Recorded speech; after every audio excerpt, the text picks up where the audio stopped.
Hello students, in this video we will start a new chapter, that is chapter 3 of unit 1st, plant kingdom. Okay, in the previous chapter we studied about the classification of the living organism proposed by R.H. Whitaker and he had given 5 kingdom classification. 5 kingdom classification में कौन कौन से kingdom आते हैं बेटा? First Monera, second Protista, third fungi, fourth plantae and fifth animalia.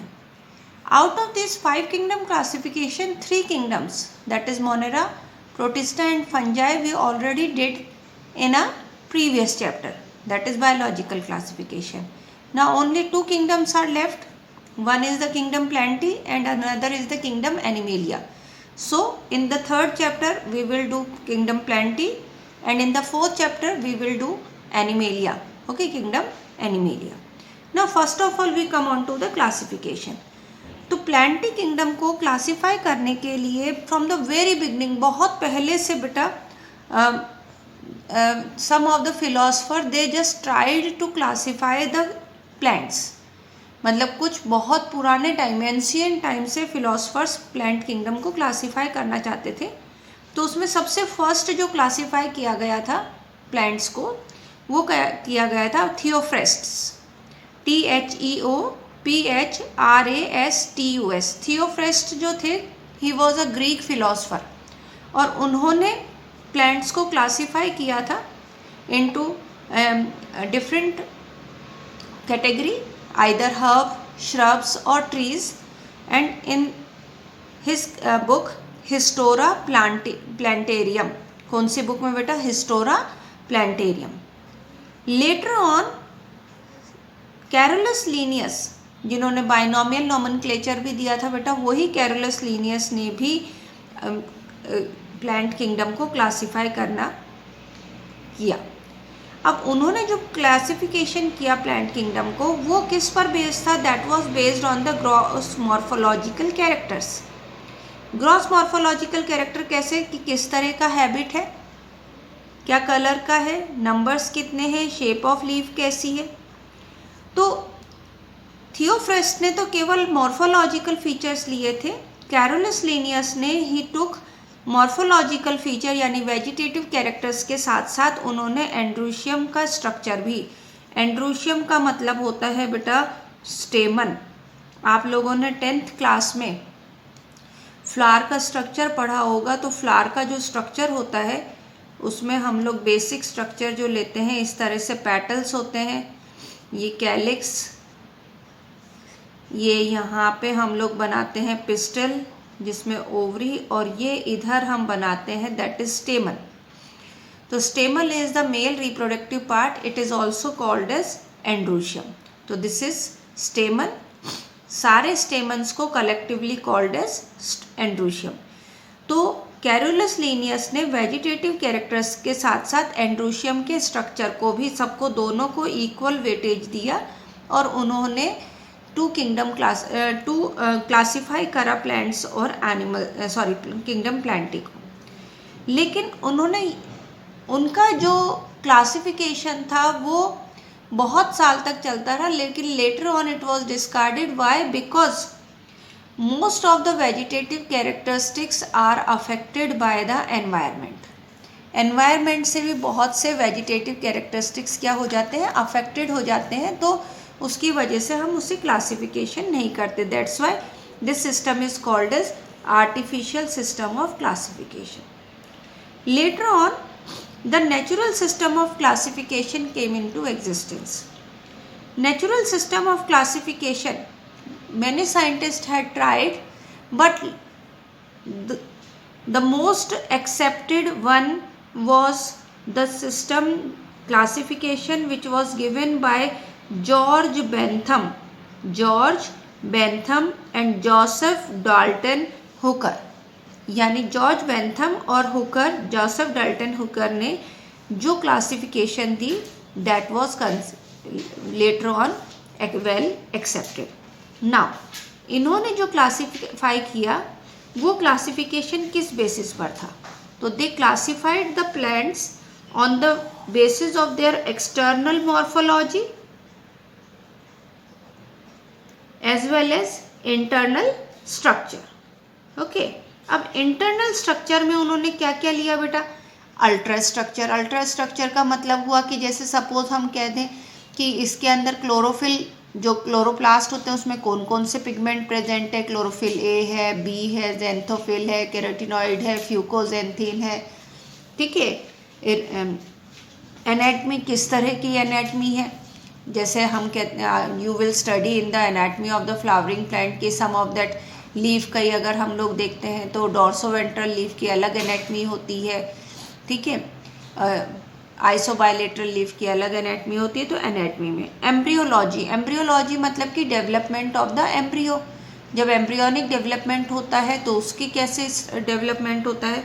और phytochemistry, phytochemistry means the plants के अंदर which chemical reactions are going on.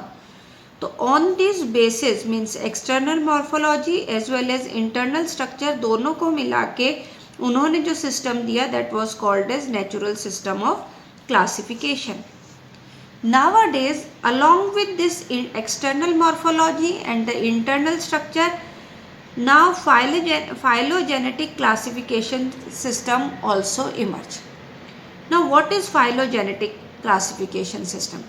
Phylogenetic का मतलब होता है कि evolutionary relationship. अब evolutionary relationship क्या बेटा? Those organism which belong to the same taxon have common ancestors, यानी जो सेम टैक्सॉन को बिलोंग करते हैं वो उनके कॉमन एंसेस्टर्स होते हैं। जैसे अगर मैं ये कहती हूँ कि हम लोग प्राइमेटा में बिलोंग कर रहे हैं, प्राइमेटा इज द टैक्सॉन, और प्राइमेटा में I told you human being भी आते हैं, एप्स भी आते हैं और मंकीज भी आते हैं। इसका मतलब ये हुआ एप्स, मंकीज और ह्यूमन बीइंग के कॉमन एंसेस्टर्स रहे होंगे। तो वो रिलेशनशिप देखते हुए ऐसे ही प्लांट्स के केस में भी, तो those which belongs to the same taxon have common ancestor. उस बेसिस पर जो क्लासिफिकेशन हुआ वो कहलाया phylogenetic classification system. Next we come on to the next. अब जो फाइलोजेनेटिक क्लासिफिकेशन है उसमें व्हाट दे यूज्ड, तो they used information from the other sources also. भाई जब रिलेशनशिप देखना है कि कौन किसके कॉमन एंसेस्टर्स हैं तो हमें दूसरे सोर्सेज से तब ज़रूरत पड़ती है बेटा इंफॉर्मेशन लेने की, when if there is no fossil record. Otherwise अगर फॉसिल रिकॉर्ड्स अवेलेबल है तो हम इजीली आइडेंटिफाई कर सकते हैं कि this and that a belongs to the same class और the same taxon. But if there is no fossil record, अगर फॉसिल रिकॉर्ड प्रेजेंट ही नहीं है तो फिर हमें इंफॉर्मेशन दूसरे सोर्सेज से चाहिए। इसके अलावा क्लासिफिकेशन करते वक्त we using numerical taxonomy. Numerical means related with the numbers, और टैक्सोनॉमी आप लोगों को पता ही है बेटा क्लासिफिकेशन के लिए वर्ड यूज़ होता है। तो इसके अंदर क्या किया जाता है, जितने भी ऑब्जर्वेबल कैरेक्टर्स हैं, यानी कि the character which we observe कि वे लीफ का ये टाइप है, स्टेम की इस तरह की है, ब्रांच स्टेम है, या लीफ का शेप कैसा है, लीफ का कंपाउंड है या सिंपल है, वो सारे जो कैरेक्टर होते हैं उन कैरेक्टर्स को नंबर्स दिए जाते हैं और कोड्स दिए जाते हैं। This numerical taxonomy is nowadays become very easy due to the presence of the computer. Computer होने की वजह से तो ये सारे नंबर्स और कोड्स जो किसी भी कैरेक्टर को असाइन किए जाते हैं वो कंप्यूटर में फीड कर दिए जाते हैं। और जब भी हमें कुछ भी फाइंड आउट करना होता है द डाटा इज़ प्रोसेस्ड। जैसे अगर हमें कंप्यूटर में या आप लोग जैसे मोबाइल पे देखते हो, you just want to search anything on the Google, तो गूगल पे जैसे ही आप सर्च के लिए कुछ भी लिखते हो, सपोज़ मैं गूगल पे सर्च करने के लिए लिखूं फॉसिल्स, तो मैं FOSS ही लिखूंगी तो भी उसमें कई चीज़ें लिखी हुई आ जाएगी फॉसिल्स से, FOSS से बनती हुई चीज़ें। तो दैट इज़ डाटा को प्रोसेस किया जाता है, उसमें हर कैरेक्टर इम्पॉर्टेंट होता है और थाउजेंड्स ऑफ कैरेक्टर्स को हम कंसीडर कर सकते हैं for classification. Now next come on to the cytotaxonomy. Cytotaxonomy, cyto means होता है सेल। तो in this mode of classification, we used to study about the cellular structure. तो सेल्यूलर स्ट्रक्चर साइटोटैक्सोनॉमी किस पर बेस्ड है बेटा? Cytotaxonomy is based on the cytological information, यानी cell के अंदर क्या क्या चीज़ें हैं, जैसे उसमें क्रोमोसोम नंबर कितने हैं, क्रोमोसोम का स्ट्रक्चर किस तरह का है, उसमें बिहेवियर कैसा है, तो ये सारी चीज़ें किसके अंदर आती है बेटा? साइटोटैक्सोनॉमी में. Next is the chemotaxonomy. Chemotaxonomy किस पर बेस्ड है बेटा? It is based on the chemical constituent of the plant. Chemical constituent of the plants का मीनिंग हुआ कि उसके अंदर कौन कौन से केमिकल्स प्रेजेंट है, उस बेसिस पर हम लोग क्लासिफाई करते हैं प्लांट्स को. Okay, now I am just coming on to the base classification. अगर हम किंगडम प्लांटे को क्लासीफाई करें तो सिंपली हम किस बेसिस पर क्लासीफाई कर सकते हैं?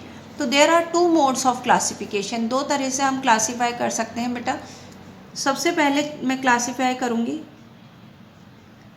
प्लांटी. फर्स्ट मैं लूंगी those which does not have vascular bundle, यानी वेस्क्यूलर बंडल एब्सेंट, इसमें vascular bundle present. You all know what are vascular bundle.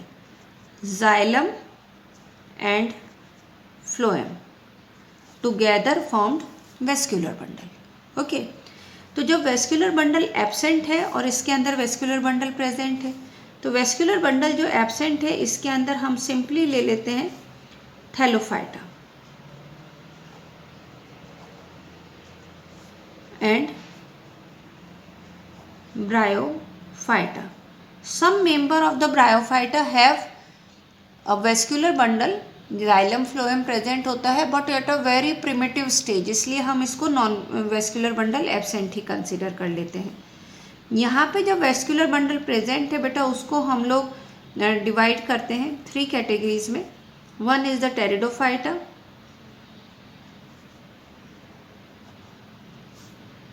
Second is gymnosperm, and third is angiosperm. Angiosperm is further divided into two categories. One is monocotyledon and second is dicotyledon. ये initial classification था. नावाडेज जो classification चलता है बेटा, वो चलता है कि किंगडम प्लांटे को हम दो कैटेगरीज में डिवाइड करते हैं. One is called as cryptogam and second is the phanerogam. Cryptogam और फेनेरोगैम. गैमे मीन्स होता है, हम वर्ड जो यूज होता है, यानी ग्रीक में गैमे का मीनिंग होता है मैरिज, यहाँ पे गैमे का मीनिंग आता है रिप्रोडक्टिव ऑर्गन. ठीक है, तो मैं सिंपली यहाँ पे लिखूं क्रिप्टो का मीनिंग होता है हिडन. क्या मीनिंग होता है क्रिप्टो का बेटा? हिडन. ओके, और गैमे यहाँ पे हम वर्ड क्या यूज करेंगे बेटा? एक्चुअली गैमे मीन्स होता है मैरिज, बट यहाँ पे हम वर्ड यूज करेंगे रिप्रोडक्टिव ऑर्गन. ओके, ऐसे ही फेनेरो का मतलब होता है ये हिडन है, ये विजिबल, और गैमे मीन्स रिप्रोडक्टिव ऑर्गन. तो in this category only those plants are there whose reproductive organ are hidden, यानी हमें जो नेक्ड आइज से नहीं दिखाई दे उनके रिप्रोडक्टिव ऑर्गन, उसको हम इंक्लूड करेंगे क्रिप्टोगैम में. और जिसमें रिप्रोडक्टिव ऑर्गन विजिबल है उसमें हम इंक्लूड करेंगे फेनेरोगैम्स में. अब इसके अंदर क्रिप्टोगैम्स में बेटा दो आते हैं, फर्दर हम कैटेगराइज करते हैं. वन इज द थैलोफाइटा, ठीक है, second is bryophyta and third is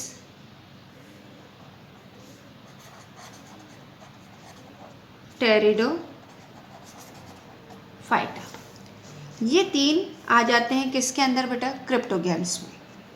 फेनेरोगेम्स के अंदर जिनके रिप्रोडक्टिव ऑर्गन विजिबल है उसमें आते हैं gymnosperm and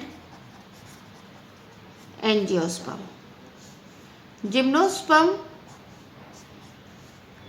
they are non-flowering plants,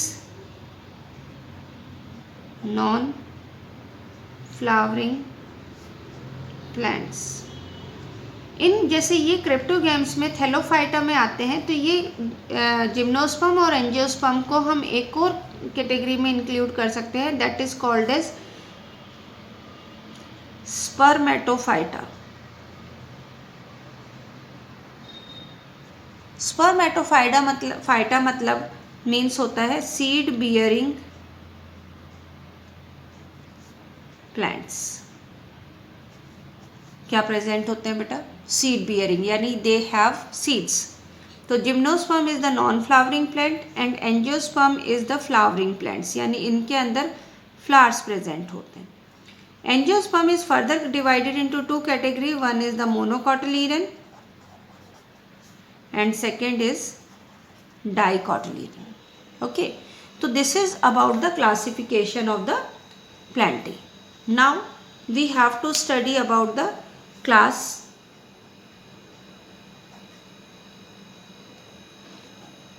Thallophyta, जिसके अंदर हम लोग क्या लेते हैं बेटा? एल्गी।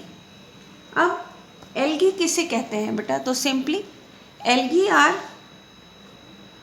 यूजुअली क्या क्या कैरेक्टरिस्टिक फीचर होता है एल्गी का? अगर हम लोग सिंपली देखें तो एल्गी की मेन कैरेक्टरिस्टिक फीचर है that is first usually aquatic, और हैबिटेट देखते हैं तो एक्वाटिक है या फिर मॉइस्ट प्लेसेस पर प्रेजेंट होती है। ठीक है, एक्वाटिक होती है, मॉइस्ट प्लेसेस। सेकंड ऑटोट्रॉफिक, यानी photo autotrophic means they synthesize their own food. Second thing, various pigments are present, photosynthetic pigment। वो पिगमेंट क्या क्या हो सकते हैं? Chlorophyll A, chlorophyll B, chlorophyll C, xanthophyll, ये हम लोग सब करेंगे बेटा। Carotenoid, fucosanthin, all we will study when we will do the classification of the algae. Okay, तो ये moist places पर रहते हैं। अब कभी कभी algae जो होती है they are also present on the animal body।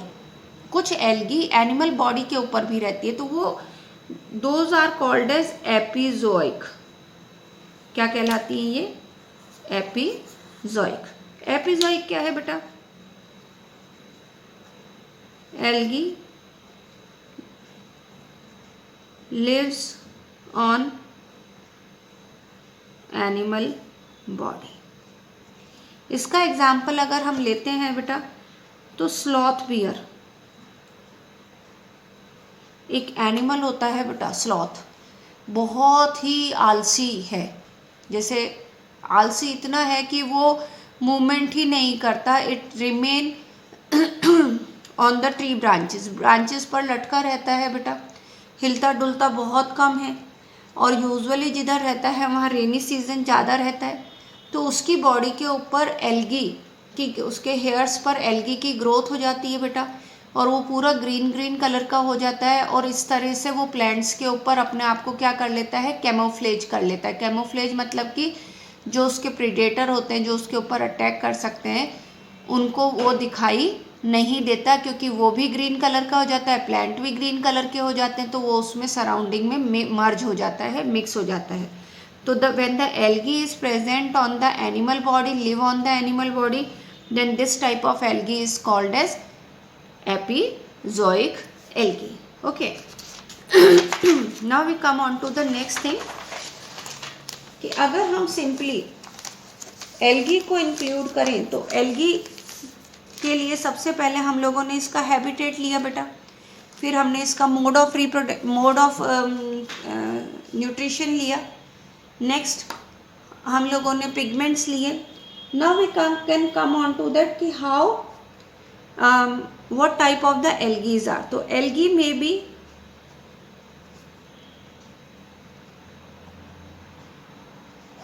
Unicellular, यानी it is made up of single cell. तो सिंगल सेल में अगर हम लोग लेते हैं बेटा, तो सिंगल सेल के अंदर आ जाता है क्लेमाइडोमोनास. ठीक है, Chlamydomonas is the unicellular algae. उसके बाद में the algae can be in the colonial form, यानी वो कॉलोनी के फॉर्म में रहते हैं. तो कॉलोनियल फॉर्म में जो रहते हैं that is the Ulothrix, Volvox. Volvox का it is given in our book, NCERT book, diagram 3.1 का ए का फर्स्ट 3.1 डायग्राम है, जो पेज नंबर बेटा 31 पर प्रेजेंट है. ठीक है, उसमें 3.1 में ए का फर्स्ट जो है that was given the diagram of the Volvox, जो कॉलोनी फॉर्म में है, बॉल शेप स्ट्रक्चर में होता है. It can be in the form of filamentous, filament form में हो सकता है. फिलामेंट फॉर्म में अगर हम लोग लेते हैं तो spirogyra, ulothrix. Sometime they are branched also, some of the algae are branched. तो ब्रांच्ड में अगर हम लोग लेते हैं तो मोस्टली ब्राउन एल्गी, जिसमें हम लोग एग्जाम्पल ले सकते हैं fucus. These are branched. And some of the algae they are massive, यानी बहुत बड़ी होती है. Largest algae kelp, it may reaches up to 100 meters long. ये बेटा 100 मीटर लंबी तक जा सकती है. कौन? kelp, which is live in the marine, यानी ओशन में, सी में रहती है और 100 मीटर लंबी हो सकती है. तो these are the on the basis of their number of cells or the what type of they are, yani either they are the filamentous or they are the colonial or they are the branch. Now we come on to that reproduction. Reproduction in algae. The algae can reproduce both by asexual and sexual mode of reproduction. First हम लोग लेंगे बेटा asexual mode of reproduction. तो asexual reproduction का क्या meaning होता है? Asexual यानी only single parent is involved. Asexual reproduction when only single parent is involved without the formation और the fusion of gamete, that is called as asexual reproduction. तो in the algae the asexual reproduction occur by the formation of asexual spores. ये spores अलग अलग तरह के हो सकते हैं. इट कैन बी द ज़ूस्पोर, जो क्या होते हैं बेटा motile. Example Chlamydomonas. It is given in the diagram 3.1 ए का 2, पेज नंबर 31 पर ही है बेटा. ठीक है, तो ज़ूस्पोर क्लेमाइडोमोनास के अंदर. नेक्स्ट थिंग आता है बेटा either it can be in the form of aplanospore और एकाइनेट्स. ये दो तरह के स्पोर्स जो होते हैं they are only formed under unfavourable condition. कब बनते हैं बेटा? अनफेवरेबल कंडीशन में ही फॉर्म होते हैं. ये ज़ूस्पोर कब बनते हैं बेटा? Favourable condition. अब आता है बेटा सेक्सुअल रिप्रोडक्शन.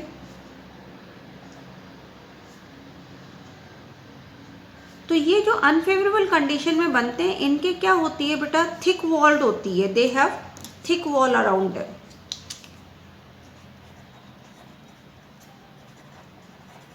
थिक वॉल, इसलिए they can pass the unfavourable condition. ये अनफेवरेबल कंडीशन को पास करते हैं, और आपको पता ही है कि अनफेवरेबल कंडीशन को पास करना is called as perennation, PERENNATION,